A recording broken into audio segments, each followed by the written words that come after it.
Okay, so there is something really big happening in Canada right now. A fundamental rethink of, well, pretty much everything. Growth, immigration, and even the very idea of what it means to be a Canadian. It's a massive pivot in policy, and it could redefine the entire country. So today, we're going to break down exactly what's changing and why it matters so much. It all starts with this one number, 1.2 million.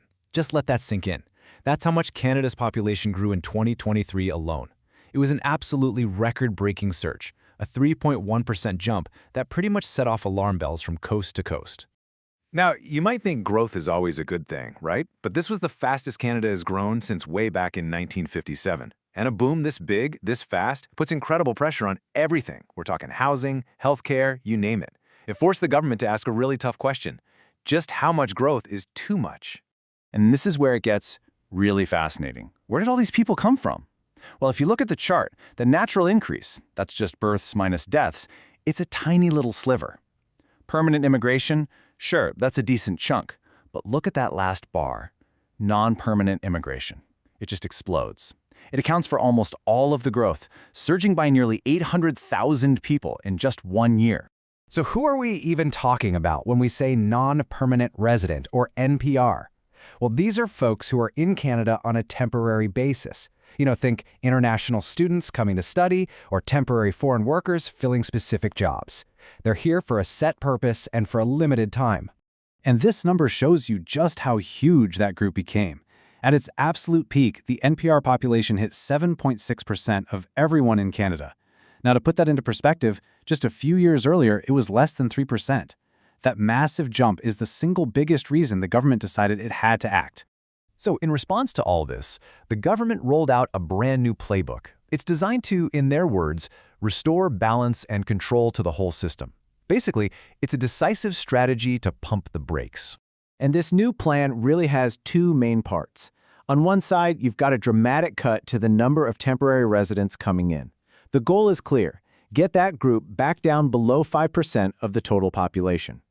On the other side, they're stabilizing the number of permanent residents, the people who come to stay for good, at what they're calling more sustainable levels. So what about those permanent residents, the ones who are staying? Well, for 2026, the plan is crystal clear.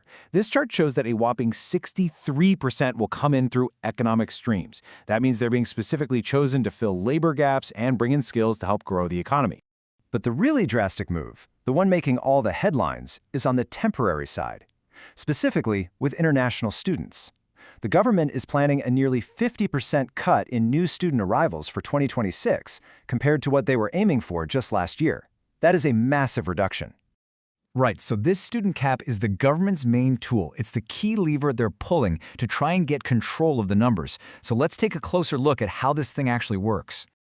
The national cap isn't just one size fits all. No, it's broken down by province. You can see here in the table that provinces like Ontario and Quebec get the largest share of study permit applications, which makes sense, right?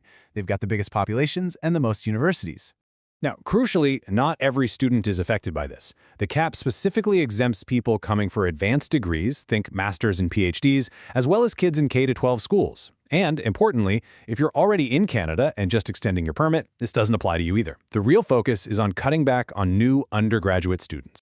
So these are some huge policy changes. But what does it all mean in the real world?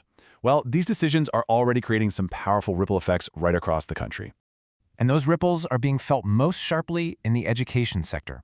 You've got groups like the Council of Ontario Universities warning that these cuts are coming at a critical time and that they could weaken research and put serious financial pressure on their schools.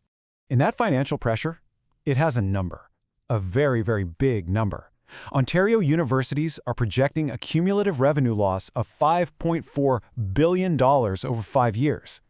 A lot of that is because they become so reliant on tuition fees from international students. And this chart, wow. This just shows you the sheer scale of the effect on the whole country. Look at that drop. From a record 3.1% growth in 2023, the country's population growth is projected to fall all the way to zero for 2025 and 2026. The government is essentially slamming on the demographic brakes. Okay, so Canada is tightening the rules for people who want to come. But here's where the story gets really interesting. At the exact same time, it's answering an old question in a totally new way. Who gets to be a Canadian? And believe it or not, another door is opening wider than ever. So let's talk about a group of people known as lost Canadians. These are folks who, because of some really outdated and complicated rules and old citizenship laws, either lost their Canadian citizenship or were never able to claim it, even if they had a clear family tie to Canada. So here's how the old rule worked. If a Canadian parent had a child abroad, that child, the first generation, was a citizen. Simple enough. But if that child, who was also Canadian, then had their own child abroad, the citizenship was cut off. It just stopped after one generation born outside the country. But a court struck that rule down, and now there's a whole new system. The contrast is really striking. The old first-generation limit on the left, it's gone. It's been replaced by a new substantial connection test.